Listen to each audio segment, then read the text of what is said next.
हाँ तो फ्रेंड्स, अभी तक हम लोगों ने देखा रेजिस्टर के बारे में, ठीक है। अब हम लोग पढ़ेंगे इंडक्टर के बारे में कि इंडक्टर क्या होता है, ठीक है।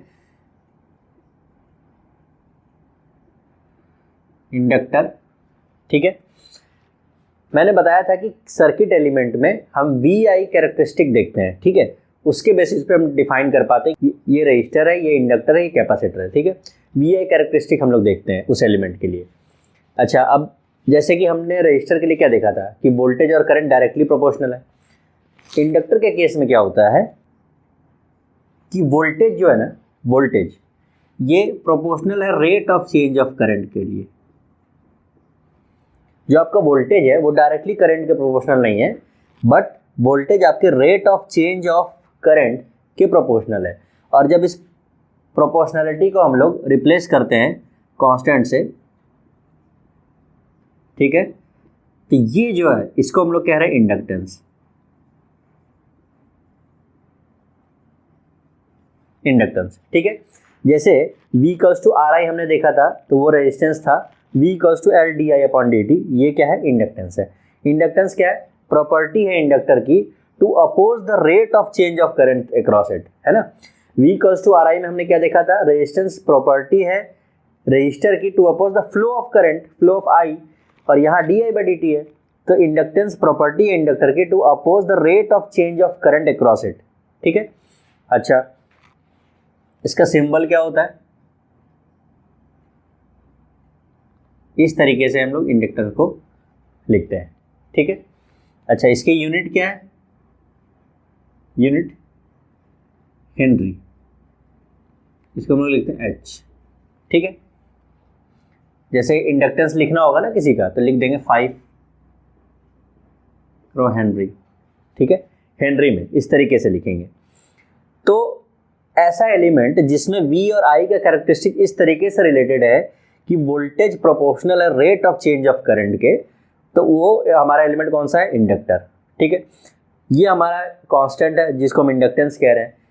इस तरीके से रिप्रेजेंट करते हैं, ये इसकी यूनिट होती है, ठीक है। यहाँ तक क्लियर? अच्छा, और एक बार, अब देखिए ये जो रेजिस्टेंस है आपका R, ठीक है, ये क्या करती है? आपकी एनर्जी को डिसिपेट करती है in the form of heat, ठीक है। लेकिन जो ये इंडक्टर और कैपेसिटर, अभी आगे हम लोग देखेंगे, ये दोनों एनर्जी को स्टोर करते हैं। एक साइकिल में स्टोर करते हैं, दूसरे साइकिल में रिलीज कर देते हैं, ठीक है। लेकिन ये स्टोर करते हैं। AC पर एक साइकिल नेगेटिव पॉजिटिव होता है, एक साइकिल नेगेटिव होता है। जैसे ये वोल्टेज हमने अप्लाई किया, सपोज ये, तो ये पॉजिटिव के लिए ये एब्जॉर्ब करेंगे और नेगेटिव में उसी सर्किट में रिलीज कर देंगे। तो ये क्या करते हैं? स्टोर करके रखते हैं। इतनी देर में जो एब्जॉर्ब किए उसको स्टोर करके रखे, नेगेटिव में रिलीज कर दिए सर्किट को, ठीक है। फिर पॉजिटिव वेव फॉर्म में फिर से एब्जॉर्ब कर लिए, ठीक है। तो जो आपका इंडक्टेंस है, जो इंडक्टर है, वो स्टोर्स एनर्जी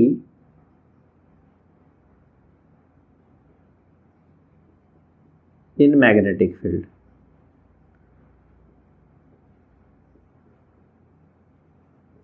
ठीक है। इंडक्टर आपका क्या कर रहा है? एनर्जी स्टोर करता है इन मैग्नेटिक फील्ड। यही अब कैपेसिटर में देखेंगे तो वो इलेक्ट्रिक फील्ड में, ठीक है। तो ये दोनों एनालॉगस हैं एक दूसरे के, एक मैग्नेटिक फील्ड के लिए काम करता है, दूसरा इलेक्ट्रिक फील्ड के लिए काम करता है, ठीक है। तो इंडक्टर में ये बेसिक जानकारी है। चलिए आगे देखते हैं अब हम लोग। अच्छा, अब आप कोई जैसे ट्रांसमिशन लाइन देखते होंगे, ठीक है। ट्रांसमिशन लाइन में क्या हो रहा है? एक पॉइंट से दूसरे पॉइंट पर हम पावर ट्रांसमिट कर रहे हैं, ठीक है। हेवी कंडक्टर्स लगे होते हैं ना ऊपर, ठीक है। अलग अलग हाई वोल्टेज पे, वेरी हाई वोल्टेज पे हम ट्रांसमिशन कर रहे हैं। वो सब रीजन आप पावर सिस्टम में देखेंगे। तो अगर आपके सर्किट में ये एलिमेंट रहेगा ही नहीं ना, तो आप पावर ट्रांसमिट नहीं कर पाएंगे।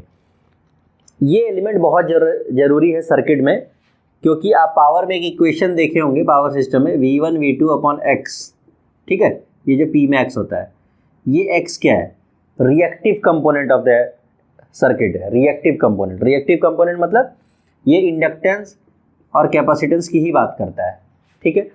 अगर ये नहीं है ना, इसीलिए हर प्रैक्टिकली हर सर्किट में, मतलब कोई भी कंडक्टर लीजिए, उसमें इंडक्टिव इफेक्ट और कैपेसिटिव इफेक्ट होगा ही। कोई वीक होगा, कोई डोमिनेंट होगा, ठीक है।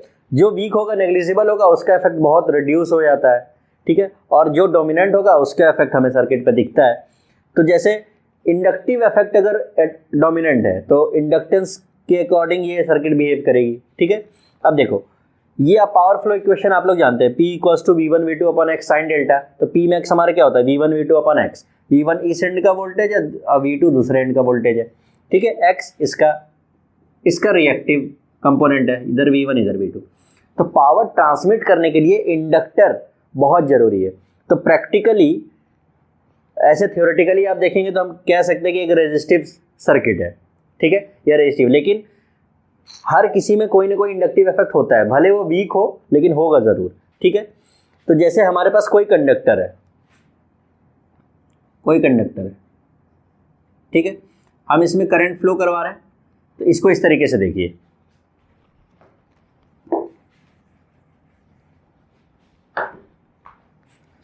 जैसे ये कंडक्टर है, ये करंट फ्लो हो रही है इसके क्रॉस। ठीक है, तो करंट फ्लो होने पे हमने देखा था ना कि फ्लक्स लिंक करता है, ये तो बेसिक आप लोग जानते होंगे। ठीक है, फ्लक्स लिंक कर रहा है इस कंडक्टर के चारों बगल। ठीक है, तो ये ना वेरी वीक होगा, क्योंकि अभी क्या है, जो रेजिस्टिव एलिमेंट है ना, मतलब आर जो कंपोनेंट है वो डोमिनेंट है। आर जो कंपोनेंट है वो डोमिनेंट है। यहाँ इसमें क्या है, नंबर ऑफ टर्न्स है ही नहीं, या है भी तो बिल्कुल मिनिमम। तो इसीलिए जो फ्लक्स लिंकेज हो रहा है ये वेरी वीक है। ठीक है, मतलब इंडक्टिव इफेक्ट इस पे वेरी वीक है, नेग्लिजिबल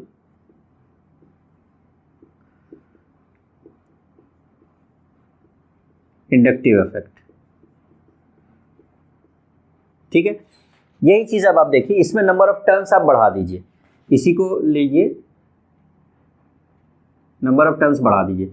अब जो इसके क्रॉस फ्लक्स लिंक होगा ना, ये φ2, ये φ1 रखिए, ये करंट फ्लो, आपने नंबर ऑफ टर्न्स बढ़ा दिए तो इसके अंदर जो इंडक्टिव इफेक्ट है वो बढ़ गई। तो ये जो फ्लक्स लिंकेज होगा ना, ये वेरी वेरी हाई होगा, very high flux linkage, strong होगा। अब ये हमारा जो इंडक्टिव कंपोनेंट है वो डोमिनेट करेगा। ठीक है, तो ट्रांसमिशन लाइन में आप लोग पावर सिस्टम्स में भी पढ़ेंगे, RLC कंपोनेंट लेकर ही हम लोग सॉल्व करते हैं। ठीक है, ट्रांसमिशन पैरामीटर्स में आप लोग पढ़ेंगे भी। तो इसमें नेग्लिजिबल इंडक्टिव इफेक्ट, इसमें वेरी स्ट्रांग इंडक्टिव इफेक्ट।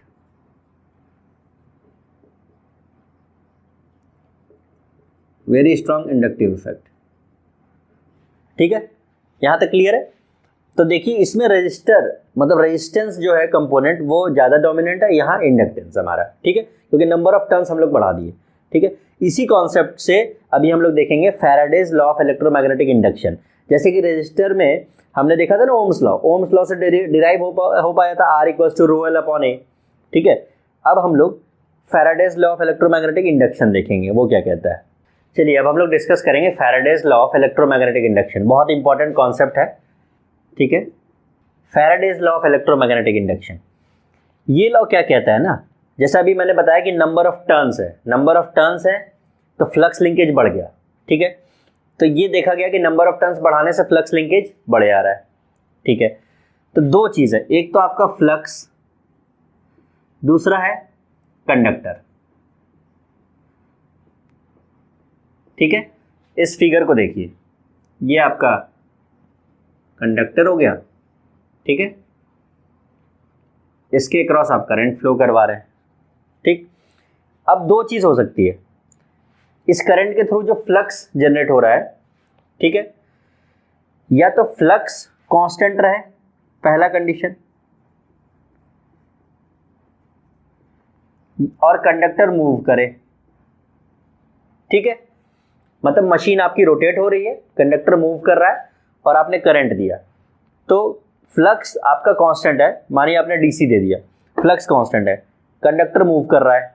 ठीक है, अब दूसरा केस क्या है हमारे पास, फ्लक्स आपका मूव करे, कंडक्टर आपका कांस्टेंट रहे। जैसे ट्रांसफार्मर है, कांस्टेंट है ना, उसमें कोई मूविंग पार्ट नहीं है, आप फ्लक्स दे दीजिए, मूवेबल फ्लक्स दे दीजिए। अच्छा, इस केस में, दोनों ही केस में देखिए तो रिलेटिव मोशन है दोनों के बीच की नहीं, फ्लक्स और कंडक्टर के बीच एक कांस्टेंट दूसरा मूव कर रहा है तो रिलेटिव मोशन है, इसके बीच में रिलेटिव मोशन है। तो फैराडेज लॉ ये कहता है कि जब भी फ्लक्स और कंडक्टर के बीच रिलेटिव मोशन है, ठीक है, तो एक ईएमएफ इंड्यूस हो जाएगा सर्किट में। ठीक है, और जो ईएमएफ इंड्यूस होगा E, this is proportional to the rate of change of current. ठीक है, the EMF induced in a circuit or across a conductor is proportional to the rate of change of flux across it. ठीक है, अब इसको ये number of turns पे vary करता है। जैसे ये रहा, ये 2 टर्न है मानिए इसमें, ठीक है, इसमें आपने मल्टीपल टर्न्स कर दिए। ठीक है, तो ये N1 ये N2, तो ये देखा गया कि इसमें ज़्यादा फ्लक्स लिंकेज, ज़्यादा ईएमएफ इसमें इंड्यूस हो रहा है, इसमें E2 ग्रेटर देन E1 हो रहा है। ठीक है, तो जब ये प्रोपोर्शनलिटी को हमने रिप्लेस किया तो ये हो गया आपका E equals to N d∅ upon dt। ठीक है, N क्या है आपका, नंबर ऑफ टर्न्स। तो फैराडेज लॉ क्या कह रहा है कि अगर आपने कांस्टेंट फ्लक्स अप्लाई किया अक्रॉस अ मूविंग कंडक्टर, ठीक है, तो an EMF is induced across that conductor. ठीक है, वो ये रिलेशन से, और या तो आपने मूविंग फ्लक्स अप्लाई कर दिया किसी कांस्टेंट कंडक्टर पे तो भी ईएमएफ इंड्यूस हो जाएगा। This is proportional to rate of change of flux across the conductor. ठीक है, तो E equals to N d∅dt ये आपका Faraday's law of electromagnetic induction कह रहा है। ठीक है, ये दोनों कॉन्सेप्ट मैंने समझा दिया। अच्छा, एक कॉन्सेप्ट और मैं यहाँ बताना चाहता हूँ। ये जो फ्लक्स है ये तो कांस्टेंट फ्लक्स है, ये मूविंग फ्लक्स का क्या मतलब हुआ कि टाइम वेरिंग फ्लक्स है। टाइम वेरिंग, ये मतलब टाइम वेरिंग फ्लक्स है। ये टाइम के साथ वेरी हो रहा है, ये आपका कांस्टेंट है, कंडक्टर मूव नहीं कर रहा है, स्टैटिक है। ठीक है, यहाँ क्या है, फ्लक्स आपका कांस्टेंट है लेकिन कंडक्टर मूव कर रहा है, डायनामिक है। तो अब इन दोनों केस में देखिए कंडक्टर के पोजीशन से हम लोग देखते हैं, यहाँ पर कंडक्टर मूव कर रहा है ना, मतलब डायनामिक है, मूव कर रहा है, जैसे मशीन्स, मोटर्स, जनरेटर्स, तो ये डायनेमिकली इंड्यूस्ड ईएमएफ हो गया। इस पर जो ईएमएफ हो जाएगा ना यहाँ पर, ये हो गया आपका डायनामिकली इंड्यूस्ड ईएमएफ। ठीक है, और यहाँ पे कांस्टेंट है हमारा, कंडक्टर मूव नहीं कर रहा, तो this will be statically induced EMF. ये क्या होगा, स्टैटिकली इंड्यूस्ड ईएमएफ। ठीक है, क्योंकि हमारा कंडक्टर स्टैटिक है, कांस्टेंट है, मूव नहीं कर रहा, तो ये स्टैटिकली इंड्यूस्ड हो गया। यहाँ कंडक्टर हमारा डायनामिक है, मूव कर रहा है, तो ये डायनामिकली इंड्यूस्ड ईएमएफ हो गया। तो फैराडेज लॉ यही करता है कि अगर आपका टाइम वेरिंग फ्लक्स किसी कंडक्टर को कट करे तो वहाँ ईएमएफ इंड्यूस हो जाएगा, या कांस्टेंट फ्लक्स आपके मूविंग कंडक्टर को कट करे तो भी रिलेटिव मोशन होना चाहिए दोनों के बीच, तो ईएमएफ इंड्यूस हो जाएगा। और ईएमएफ किस तरीके से इंड्यूस होगा, rate of change of flux across the conductor. और इसको हम लोग कांस्टेंट को, इस प्रोपोर्शनलिटी को हटा के हमने ये रिप्लेस किया, ये हमारा नंबर ऑफ टर्न्स होता है। जैसे जैसे नंबर ऑफ टर्न्स बढ़ाएंगे उसकी इंडक्टेंस बढ़ जाएगी, क्योंकि फ्लक्स लिंकेज अक्रॉस वो बढ़ जाएगा। ठीक है, चलिए आगे देखते हैं। अब हम लोग देखेंगे लीनियर इंडक्टर और नॉन लीनियर इंडक्टर। मतलब कि जो आपकी इंडक्टेंस है ना, वो करंट मैग्नीट्यूड के पे डिपेंड कर रही है, किस केस में नहीं कर रही है। अगर करंट के अकॉर्डिंग वो लीनियरली वेरी कर रही है तो वो लीनियर इंडक्टर हो गया। करंट मैग्नीट्यूड से के अकॉर्डिंग मतलब इंडिपेंडेंट है तो वो लीनियर हो गया। इंडिपेंडेंट मतलब लीनियर, अभी दिखाएंगे ग्राफ में। ठीक है, अच्छा, और अगर वो करंट मैग्नीट्यूड पर डिपेंड कर रहा है तो नॉन लीनियर हो गया। ठीक है, चलिए देखते हैं इसको। चलिए फ्रेंड्स, अभी हम लोग देखेंगे लीनियर और नॉन लीनियर इंडक्टर। ठीक है, मैंने ये बना रखा है, अभी मैं समझाता हूँ इसको। लीनियर का मतलब क्या हुआ कि फ्लक्स और करंट की जो रिलेशनशिप है वो लीनियर है। ठीक है, जैसे आप करंट बढ़ा रहे हैं फ्लक्स लिंकेज बढ़ रहा है, मतलब इंडक्टेंस क्या हो रहा है, इंडक्टेंस किसी भी पॉइंट पे देखेंगे जो ये रेशियो है, ये जो स्लोप है, ये कांस्टेंट है ना। ठीक है, तो आपका जो इंडक्टर है इसकी इंडक्टेंस करंट मैग्नीट्यूड पे इंडिपेंडेंट है। ठीक है, इंडिपेंडेंट है, क्योंकि ये रेशियो जैसे आप करंट बढ़ाएंगे ये कांस्टेंट आता जाएगा। करंट जैसे से बढ़ाएंगे, देखिए इस ग्राफ में देखिए, आप जैसे से करंट बढ़ा रहे हैं फ्लक्स भी बढ़ रहा है, तो ये रेशियो आपका क्या आएगा, कांस्टेंट आएगा। ठीक है, फाई इक्वल्स टू LI से हमने निकाला, L क्या है, फाई अपॉन I। ठीक है, अब आप जब इसको बढ़ा रहे हैं करंट को तो ये भी बढ़ रहा है, जब इसको घटा रहे हैं तो ये भी घट रहा है। ठीक है, तो ये जो रेशियो है ये कांस्टेंट है, तो आपका जो इंडक्टेंस है वो कांस्टेंट है, वो करंट मैग्नीट्यूड से इंडिपेंडेंट है। तो लीनियर इंडक्टर में जिस इंडक्टर का इंडक्टेंस करंट मैग्नीट्यूड से इंडिपेंडेंट हो, डिपेंड ना करे, वो हमारा लीनियर हो गया। जैसे एयर कोर में, एयर कोर इंडक्टर में, ठीक है। वही नॉन लीनियर क्या हो गया, वो करंट मैग्नीट्यूड पे डिपेंड करता हो, ठीक है, वो नॉन लीनियर हो गया। यहाँ देखिए, यहाँ ये कांस्टेंट नहीं आएगा, क्योंकि जब ये देखिए करंट आप ज़्यादा बढ़ा रहे हैं लेकिन फ्लक्स ज़्यादा चेंज नहीं हो रहा है, यहाँ पे जाके सैचुरेशन की तरफ मूव कर रहा है, ठीक है। तो आयरन कोर इंडक्टर हो गया। आयरन कोर में हम लोग देखते हैं ना मशीन्स में सैचुरेशन हो जाता है, वो इसी वजह से, ठीक है। वही ये ग्राफ है, नॉन लीनियर है इंडक्टर है आयरन कोर, ठीक है। तो लीनियर इंडक्टर क्या हो गया, करंट से इंडिपेंडेंट है उसका inductance. Non linear current magnitude पे डिपेंड करता हो, ये एयर कोर, ये आयरन कोर, ठीक है। ये बेसिक है, यहाँ तक क्लियर हो गया होगा, इसमें कुछ ऐसा है भी नहीं, बहुत फंडामेंटल है। चलिए आगे देखते हैं। तो फ्रेंड्स, अब हम लोग देखेंगे analogy between electrical and magnetic circuits, ठीक है। क्या रिलेशन है इलेक्ट्रिकल और मैग्नेटिक सर्किट्स में, नेटवर्क्स में। देखिए इन दोनों सर्किट को देखिए, ये क्या वोल्टेज, रेजिस्टेंस, इसके क्रॉस करंट फ्लो हो रहा है। ये क्या है, एमएमएफ, क्या है एमएमएफ। ये क्या रिलक्टेंस, इसके क्रॉस फ्लक्स फ्लो हो रहा है। ये मैग्नेटिक फील्ड की बात हो रही है और ये इलेक्ट्रिक फील्ड की बात हो रही है। इलेक्ट्रिक मैग्नेटिक फील्ड की जब भी बात करेंगे तो वहाँ एमएमएफ है, ठीक है। एमएमएफ मतलब N I, N into I, number of turns पे कितने करंट है, टोटल करंट कितना फ्लो हो रहा है इंटू नंबर ऑफ टर्न्स, ये एन आई हो गया। ये फ्लक्स हो गया, इधर करंट की बात करते हैं, इधर फ्लक्स की बात करते हैं। ये रिलक्टेंस हो गया, ठीक है। रिलक्टेंस हम लोग क्या लिखते हैं, एल अपॉन म्यू ए, ठीक है ना। परमिएबिलिटी है म्यू, परमिएबिलिटी से ही आप समझ जाएंगे मैग्नेटिक फील्ड की बात हो रही है। इलेक्ट्रिक फील्ड में क्या करते हैं, इलेक्ट्रिक फील्ड में परमिटिविटी ना, ये परमिएबिलिटी है, मतलब मैग्नेटिक फील्ड की बात हो रही है, ठीक है। वो सभी टर्म्स मैं बेसिक में अलग से बता दूंगा, ठीक है, कहाँ परमिटिविटी है कहाँ परमिएबिलिटी है। अच्छा, इन दोनों रिलेशन में ये देखिए V equals to R I, ये तो आपको पता होगा। सिमिलरली यहाँ भी F equals to R phi होता है, ठीक है। रिलक्टेंस को RL से डिनोट कर रहे हैं। रिलक्टेंस होता है L अपॉन म्यू ए, ठीक है। परमिएबिलिटी ऑफ द मीडियम है, ये एरिया, ये लेंथ है, ठीक। अच्छा, F इक्वल्स टू क्या होता है, एन आई, ठीक है, ये RL इंटू फाई, ठीक है। यहां तक ठीक है। अब देखिए एक रिलेशन होता है ना, जो मैंने लिखा था पीछे, N phi equals to L I, ठीक है। यहां से एल निकाल लीजिए, क्या आएगा, एन फाई अपन आई, ये चीज आएगी, ठीक है। N upon I phi, phi की जगह हम लोग क्या लिख सकते हैं, F upon R L, F upon R L, ठीक है, क्लियर है। L equals to N phi by I हो गया, एन अपन आई ऐसे ही रख दिए, एफ की जगह हम लोग यहां से लिख दिए F upon R L, flux की जगह, फाई की जगह, ठीक है।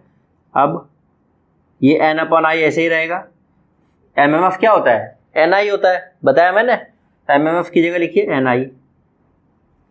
आर एल क्या होता है, एल अपॉन म्यू ए, तो एल अपॉन म्यू ए ऊपर आ जाएगा, ठीक है। देखिए करंट करंट कैंसिल आउट हो गया, एन स्क्वायर म्यू ए, तो mu N square A by L, ये आपके इंडक्टेंस का एक एक्सप्रेशन है, इंपॉर्टेंट है, ठीक है।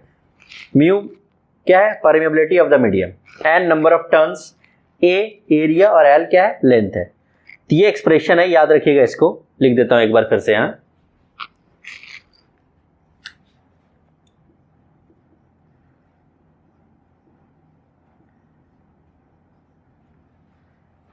ये इंडक्टेंस का एक और एक्सप्रेशन है कि म्यू एन स्क्वायर ए अपॉन एल।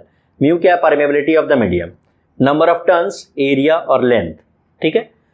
ये इलेक्ट्रिक फील्ड और मैग्नेटिक फील्ड की एनालॉजी से हमने ये रिलेशन निकाल लिया है, ठीक है।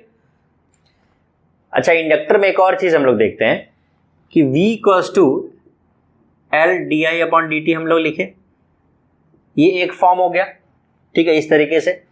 अब अगर हमें करंट निकालना होगा तो ये डी टी को इधर भेज दें, वी डी टी, ठीक है, इक्वल्स टू एल, यहाँ 1 अपॉन एल भेज दे, इसको हटाओ, डी आई।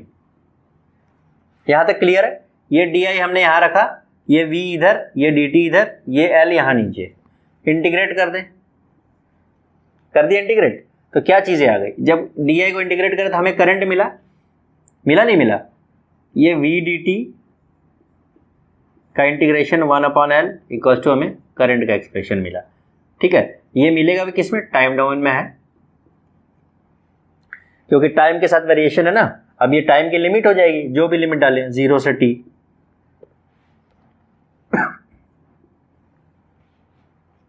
ठीक है, तो v equals to L D I by D T, और जब i निकालना हो तो सिंपल इंटीग्रेट कर दीजिए दोनों तरफ, तो v डी टी का इंटीग्रेशन। ठीक है, इसको याद रखने की जरूरत नहीं है, तो यहां से खुद ही दिख रहा है ये डिफरेंशिएटेड है, जब इंटीग्रेशन कर देंगे तो ये डी टर्म हट जाएगा, इधर इंटीग्रेट हो जाएगा आगे। ठीक है, तो जब करंट निकाला तो 1/L integration we D T. ठीक है, ये एक और एक्सप्रेशन है, इंपॉर्टेंट है। अब इंडक्टर के बारे में कुछ बेसिक चीजें जो बच गई वो बता देता हूं। देखिए, इंडक्टर या कैपेसिटर, ठीक है, ये इनका पावर डिसिपेशन 0 होता है। वो मैंने बताया था ना अभी आपको कि एसी में एक साइकिल में ये एब्जॉर्ब करते हैं, दूसरे साइकिल में रिलीज कर देते हैं। ठीक है, तो नेट जो आप देखेंगे वो 0 हो जाएगा। ठीक है, प्लस माइनस 0 कैंसिल आउट। तो जो पावर डिसिपेशन है किसी भी इंडक्टर में और कैपेसिटर में, वो नेट कितना होता है, 0 होता है। अच्छा, जो आपका इंडक्टर है वो मैग्नेटिक फील्ड में स्टोर करता है अपनी एनर्जी को। ठीक है, और कैपेसिटर किसमें, इलेक्ट्रिक फील्ड में। ठीक है, अच्छा, एक इंपॉर्टेंट पॉइंट आपको ध्यान रखना है, फॉर डीसी सोर्स में स्टेडी स्टेट कंडीशन में, ठीक है, अंडर स्टेडी स्टेट कंडीशन जो आपका इंडक्टर होगा ना, इंडक्टर वो बिहेव करेगा एज अ शॉर्ट सर्किट।